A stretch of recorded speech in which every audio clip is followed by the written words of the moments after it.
Europe 1, les pieds dans le plat. Tous les jours, 10h30, 12h30. Cyril Hanouna. Nous sommes en 2010. Vous êtes Guillaume Canet au Festival de Toronto pour présenter les petits mouchoirs en première mondiale. Et vous arrivez le samedi à Toronto et vous découvrez à votre grand effroi que l'appareil de projection dans la salle qui vous est réservée n'a pas prévu le sous-titrage anglais. Ce qui est quand même un problème pour un festival international. Et c'est là qu'intervient votre sauveur. Et votre sauveur ne sera autre que Danny Boyle. Ouais, Danny Boyle, le grand... Non, non, le grand réalisateur britannique auquel on doit entre autres évidemment La Plage, mais aussi Transpotting, ou encore le multi-oscarisé Slumdog Millionnaire.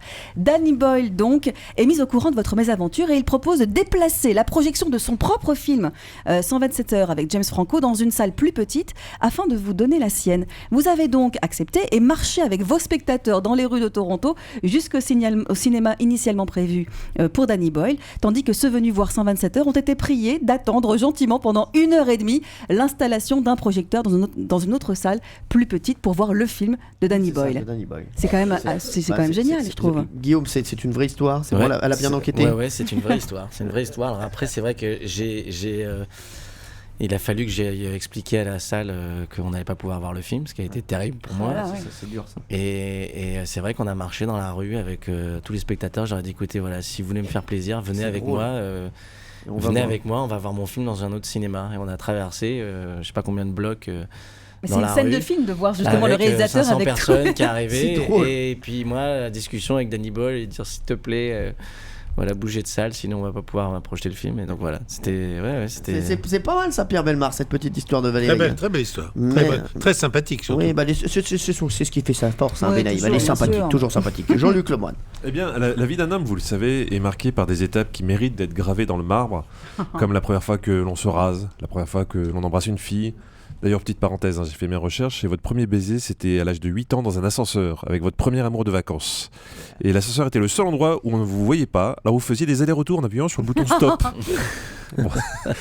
Mais c'est pas ça le scoop. J'espère qu'il va pas prendre l'ascenseur à Europe 1 parce qu'il y a Pedro là en ce moment là, qui est en train de l'arranger. Et donc parmi ces moments importants dans la vie d'un homme, il y a la première maison, la première fois où on devient propriétaire. Et pour vous, c'était à la fin des années 90 avec vos premiers cachets. Vous avez acheté une petite maison près de chez vous, enfin de chez vos parents plutôt. Et le jour de votre crémaillère, pour marquer le coup, vous n'aviez qu'une envie, baptiser la maison à votre façon. Donc qu'est-ce qu'on fait quand on veut baptiser sa maison? Vous êtes allé au fond du jardin pour uriner face à votre maison en vous répétant « ce bout de terre, il est à moi ». Du coup, la question que je me pose, c'est est-ce que vous faites ça à chacun de vos gros moments? À une projection de film, à la montée des marches à Cannes? Comment ça s'est passé exactement? C'est là qu'on se rend compte qu'on dit beaucoup de conneries. Ouais, mais surtout, est-ce que vous acceptez de venir à la rentrée pour baptiser notre nouveau studio? Des travaux ici, voilà, pour l'émission de l'après-midi. Guillaume, on sera vraiment très heureux de vous accueillir pour uriner dans le studio. Ce sera notre cadeau. Alors je viendrai avec grand plaisir. Oui. Je viendrai avec grand plaisir si on peut éviter juste après de le passer sur Facebook. Non, vous inquiétez pas. On n'est pas. On le fait entre nous. Oui, quoi. entre nous, avec le public. Entre amis. Et on fera. Non, mais je dois avouer que c'est un grand plaisir de pisser dans son jardin. Ah oui, c'est vrai. Non, mais c'est vrai. Alors c'est de vous cette phrase. Jardinland. Pissez vous aussi dans votre jardin. Non, mais c'est vrai, c'est un moment agréable. Merci. Moi, j'ai pas de jardin, mais je vais aller faire pipi chez le jardin. Faut pas le faire dans le salon. Dans le salon. Thomas Hervé, votre info sur Guillaume. Alors, moi je vais remonter. Guillaume Canet, on l'a dit au tout début, vous êtes vraiment né dans le milieu des chevaux. Parce qu'en fait, votre père, qui était dans l'immobilier, a tout plaqué pour acheter un haras du côté de Rambouillet. Enfin, des terres, il n'y avait rien du tout dessus. Ouais. Et construire donc un haras avec des chevaux. Et donc vous allez baigner là-dedans très vite. À tel point d'ailleurs que lorsque vous allez dans votre collège, l'odeur des crottins et du haras vous suivait jusque là-bas. Et donc vous êtes cavalier, vous vous destinez à cette carrière de cavalier, et puis tout à coup, vous êtes tout seul au haras, et il y a le téléphone qui sonne, et là c'est Jean Rochefort. Je crois que c'était Claude François. Jean Rochefort qui avait confié... C'est drôle.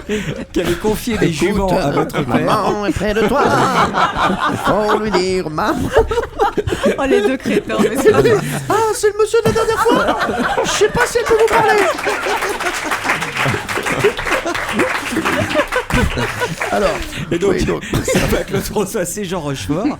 Et Jean Rochefort qui a donc une jument qui doit mettre bas dans le haras de votre père et qui dit bon bah comme c'est important, je me déplace, j'y vais directement. Et là il y a personne, vous tombez nez à nez avec lui, il vous regarde et il vous dit toi, t'as une gueule à faire du cinéma. Et c'est comme ça que vous avez fait la rencontre de votre vie, la rencontre professionnelle de votre vie, parce que il a tenu parole et vous avez réussi grâce à cette rencontre à tourner le film Barracuda avec Claire Kaem et à démarrer votre carrière sur un coup de hasard. Ouais, c'est vrai. C'est vrai, je faisais déjà du théâtre et des petits films, j'ai fait des téléfilms, tout ça, mais c'est vrai, ça s'est passé comme ça. Et il m'a parlé de ce film qu'il allait faire, où il y avait un rôle d'un jeune. Et il m'a dit, voilà, tu serais parfait pour ça.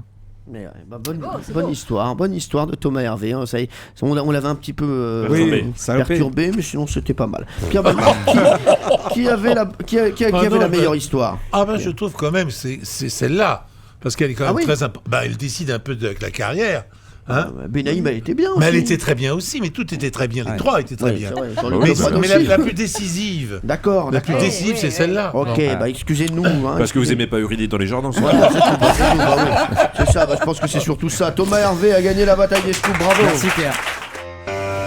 Europe 1, les pieds dans le plat. Tous les jours, 10h30, 12h30. Cyril Hanouna.